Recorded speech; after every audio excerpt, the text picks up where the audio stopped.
Welcome to Russ Flybox. Today we're going to do a simple demonstration. Since my last video of tying in dry fly hackle, I've had a number of requests to further explain the difference in what I mean by wet fly and dry fly fashion. That's just the term that I was taught years and years ago, how to identify the direction in which you're winding hackle. All hackle has a convex and a concave portion to it. They all have a curvature to the quill on the neck, which you can see here. It's more pronounced on a neck than on a saddle. The full quill has a curvature, forming a concave portion and the outer convex portion. The convex is what you see. That's the shiny side on the neck. And the concave is usually considered the dull side on the feather, the inside portion. To further demonstrate that, like all feathers are the same, here's a pheasant tail feather. It's just a little bit larger to more dramatically demonstrate the difference. You have the convex outer side, shiny, more color, as with every pheasant tail. And then if you turn it upside down, you can see there's a dished portion, and it's a dull, subdued color, or the dull side or the dry side. The dull is generally as dry. That's the easiest way to remember it. Dull is dry. Concave is the inner portion. This would be the concave portion, the inner portion, and convex, the outer portion. If I'm being a little basic, I apologize. I just want to make sure I answer all the questions that I have been asked. You can also see when you look at the pheasant tail fibers how they generally will lean towards the direction they're already curving. If you try and push them down against their curvature, they will bounce back. You'll see more of a bounce. You'll feel more of a stiff pressure against your finger, where if you push down, it's hard to see right there, if you push down with the curvature, they go right down real easy with your finger. You feel basically no pressure at all. It's the same way with a hackle feather. Pheasant tail fiber or feather is just a lot longer and larger. It was easier to demonstrate. So what I've done is I've tied two identical flies. Don't ignore the size of the hook, but they're two identical flies, fly bodies, hackles pulled side by side off the same neck. They're dry fly hackles off of a rooster neck. I believe this is a silver grade, or not a Hoffman, but a silver grade whiting. And what we're going to do is we're going to wind both of these collars. The easiest way to demonstrate the different properties, if you wind a wet fly hackle, or a hackle in wet fly fashion, or shiny side forward, which we have here in the rear fly, the natural tension is back. It's back. The curvature of the fibers are naturally back. It's hard to see when you first wind it on, but if you push against it, you can see the difference. The natural curvature of the feather and the fibers are towards the bend of the hook. Where if you wrap dry side forward or dull side forward, the natural curvature is toward the front of the hook. So as the fibers get wet, or downward pressure from the leader, making the eye the heavier portion of the fly, is applied, it will fight to go this way. It'll fight back against falling straight down because the natural tension on the fibers is towards the front of the hook.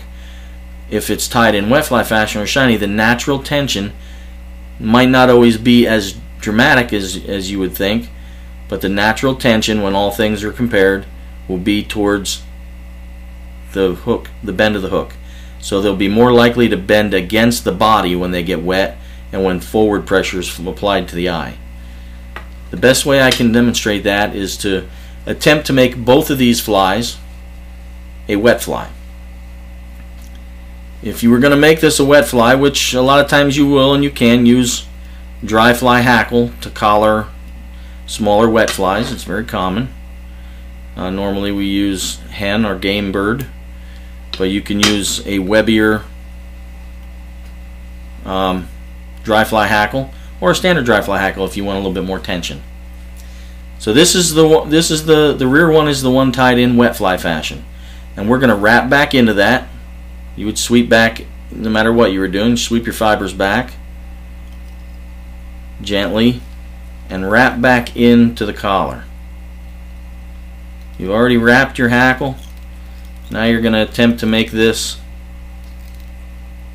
a wet fly. You want the hackles to not stand the fly up. You want them to fall back with the current and the motion of the water. And there you'll see as we wind back in, the fibers will generally, the full length of the fibers will lean back over the body, just like other wet fly hackle will. It's a little too far, but that'd be about right there. And you can see how the fibers full length are directional. They're all going that way. That's because that's their natural curvature. Now let's do the same thing to the hackle wrapped dry fly fashion. We'll start our thread back at the front of the hook. Make sure all comparisons are equal.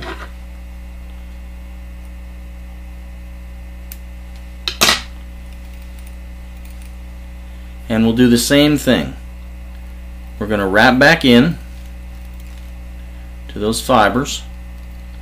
And as you see, as we wrap back, they wrap back, but they want to splay back out. If you see the ones in the back, they're standing up and they're starting to crisscross now because the fibers in the back are pushing through the fibers in the front. Now you'll be able to force these back. You can do it with either one. And here you'll see it even start to be displayed a little more as you get back into the body.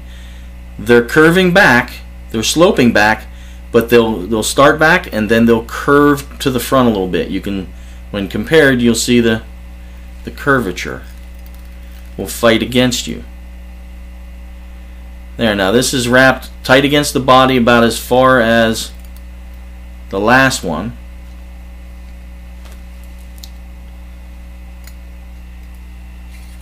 And even as you do your whip finish, you'll see the fibers still want to bounce back.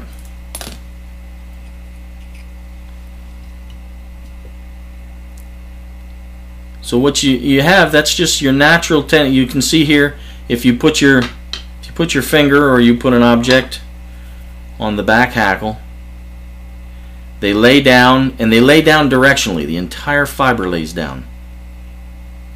If you do that with the dry fly wound hackle, see how they push away? They slide to the front or the back. They're trying to get out of the way of the object that's pushing them. They're trying to bend back to the front because they have a natural tension and a rather defined tension. They snap right back towards the front of the hook, which would make this less of a likely candidate if you were going to turn this into a wet fly. But it's the way you want to wrap if you want it to be a dry fly, because the natural tendencies of the fibers are working in the fly's favor. They're tied in a way that the natural fibers are going to better support the fly in which you're tying and the properties that you're looking for. Either wet fly, as they get wet and the front of the fly gets heavy, it's going to sap back in and shroud the body as such, or as the fibers get wet and the front of the fly gets heavier, these are going to resist being pushed back. The dry fly portion will resist being pushed back and shroud the body. They'll try and bounce forward and better support the fly. So will both of them work for both applications? Yes. But when you encounter those difficult riffles, those difficult current patterns, where you need everything on your side to get a better, longer float, cleaner float, you want to have the fibers tied in a way that are going to better support your fly. the split second longest, or that foot longer in the drift. Versus if you tie it in wet fly fashion, you want that fly to not waste time getting to the bottom. As soon as fibers get wet, the weight's applied to the fly, you want those fibers to wrap back along the body, shroud the body, and sink allow that fly to sink as soon as possible. That's the best description I can give towards wet fly and dry fly wrapping of dry fly hackle. Hope that helps. Hope that answers some of the questions I've received, and I hope it adds to your time and fishing. Good luck. See you in the water.